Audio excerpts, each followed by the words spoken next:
সেনাবাহিনী প্রধানের উদ্যোগে দেশে কি সত্যি সত্যি নতুন সমীকরণ হচ্ছে?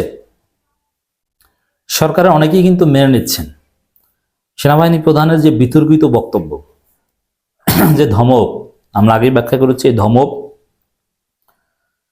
জনগণকে, এই ধমক জনগণকে মিন্স রাজনৈতিক দলগুলোকে, হ্যাঁ, রাজনৈতিক দলগুলো উল্টোপাল্টা করলে ধমক দেওয়ার অধিকার কারো না কারো আছে, কিন্তু সেটা সেনাপ্রধানের নয়। ধমক দিবেন ডক্টর ইউনূস।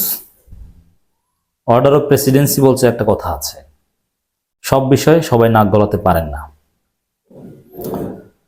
সেনাপ্রধান ধমক দিবেন ভারতকে, সেনাপ্রধান ধমক দিবেন তার সাবঅর্ডিনেট অফিসারদের, রাজনৈতিক দলগুলোকে অন্যায় করলেও তিনি ধমক দিতে পারেন না। স্বরাষ্ট্রমন্ত্রী পারেন, কিন্তু সেনাপ্রধান নয়। কিন্তু ধমক দিয়েছেন, ডক্টর ইউনূসকেও ধমক দিয়েছেন বা সরকারকে ধমক দিয়েছেন এবং ভয় দেখিয়েছেন, জুজুর ভয়, দেশে স্বাধীনতা সার্বভৌমত্ব বিপন্ন হবে। এই স্বাধীনতা সার্বভৌমত্ব বিপন্ন হওয়া বলতে কি বোঝায়? ভারত হামলা করতে পারে যদি বিডিআর হত্যাকাণ্ডের রহস্য উন্মোচন করা হয়, এরকম একটা ভয় হতে পারে। কিন্তু না, জনগণ আছে, ভয় কিসের? এখন সেনাপ্রধানের এই বক্তব্যে সরকারের পক্ষ থেকে অলরেডি নেতিবাচক প্রতিক্রিয়া দেখানো হয়েছে, আসিফ মাহমুদ বলেছেন। কিন্তু সরকারের কেউ কেউ আবার সেনাপ্রধানের বক্তব্যকে অ্যাপ্রিসিয়েট করছে, এটা উদ্বেগজনক। মানে অনেকে মেনে নিচ্ছেন তার বক্তব্য, এটা খুবই রহস্যজনক। এটা আমরা একটু বিশ্লেষণ করবো খুঁটিয়ে খুঁটিয়ে। সেনাপ্রধান কোনো কথা না বুঝে বলেননি। শ্রম উপদেষ্টা সাখাওয়াত হোসেন, সাখাওয়াত হোসেন নিজেও মিলিটারির লোক ছিলেন। সেনাপ্রধানের কথার ব্যাখ্যা তিনি দিতে পারেননি, কিন্তু সেনাপ্রধান যা বলেছেন ঠিক বলেছেন, না বুঝে বলেননি, এটার সার্টিফিকেট দিয়ে দিয়েছেন, ব্লাঙ্ক চেক দিয়ে দিয়েছেন। এটা আমাদের জন্য উদ্বেগজনক। কেন? এই যে প্রধান উপদেষ্টাকে মাননীয় প্রধান উপদেষ্টা বলেননি, এটা একটু সমালোচনা করতেন এই x military personnel Sakhawat Hossain, সেটা তো আপনি করতে পারেননি। আবার সেনাপ্রধান না বুঝে কিছু বলেননি, বুঝে বলেছেন ঠিক আছে, কিন্তু যে ভাষায় বলেছেন সে ভাষায় তিনি বলতে পারেন কিনা, ধমক দিতে পারেন কিনা, সরকারকে ধমক দিতে পারেন কিনা, আপনি তো সরকার একটা পার্ট, আপনাকে ওই ভাষায় বলতে পারেন কিনা, এ বিষয়ে তো কোনো প্রতিক্রিয়া দেখাতে পারেন। আসিফ মাহমুদ কিন্তু ঠিকই প্রতিক্রিয়া দেখিয়েছে, কিন্তু সাখাওয়াত হোসেন পারেন। এর মানে সাবেক মিলিটারি পার্সোনেল যারা, মানে এরা বর্তমান মিলিটারির এই সাবঅর্ডিনেশন মেনে নিচ্ছেন নাকি? তাহলে কি দেশ কি সেনাবাহিনী চালাচ্ছে? না বুঝে কিছু বলেনি, ঠিক আছে আপনি বলে দিলেন, তাহলে এটাও কি এই বক্তব্য থেকে, সাখাওয়াত হোসেন এই বক্তব্য থেকে আমরা কি এই কনক্লুশনে আসতে পারি যে সেনাপ্রধানের যে মূল বক্তব্য, যে সেনাবাহিনীর পুলিশ কিংবা র্যাব, ডিজিএফআই, এরা যারা যারা অপরাধ করেছে সবার বিচার করা যাবে না, দুই একজনের বিচার করে বাকিদের রিকনসিলিয়েশনে আনতে হবে, এবং বিডিআর বিদ্রোহ কিংবা সেনা হত্যাকাণ্ডে, পিলখানা ট্র্যাজেডির রহস্য উন্মোচন করা যাবে না, তাহলে তো ভারত ধরা পড়ে যাবে, তাহলে ভারত আবার হামলা করতে পারে।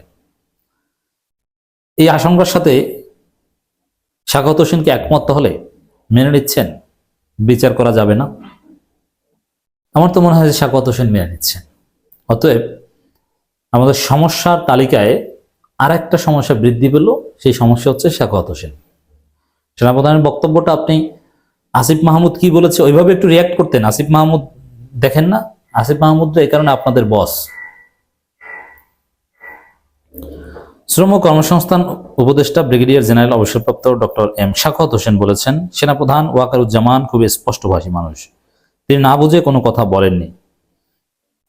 মানে তার বক্তব্যকে সাপোর্ট করে দিয়েছেন। না বুঝে বলছেন একথা তো বলছি না, কিন্তু তিনি ওই কথা বলতে পারেন কিনা আমাদের প্রশ্ন এটা। আমরা অনেকভাবে বিশ্লেষণ করেছি। শ্রম উপদেষ্টা বলেন, সেনাপ্রধান একটি বাহিনী চালাচ্ছেন। আমি যতটুকু ওনাকে চিনি, তিনি খুব স্পষ্টভাষী মানুষ, তিনি যে বলার মানুষের মুখের উপর বলেন, তবে ওনার বক্তব্য ব্যাখ্যা আমি দিতে পারবো না, বক্তব্যের ব্যাখ্যা দেওয়ার সাহস নাই। এর মানে আপনি এটা মেনে নিচ্ছেন, এই তো?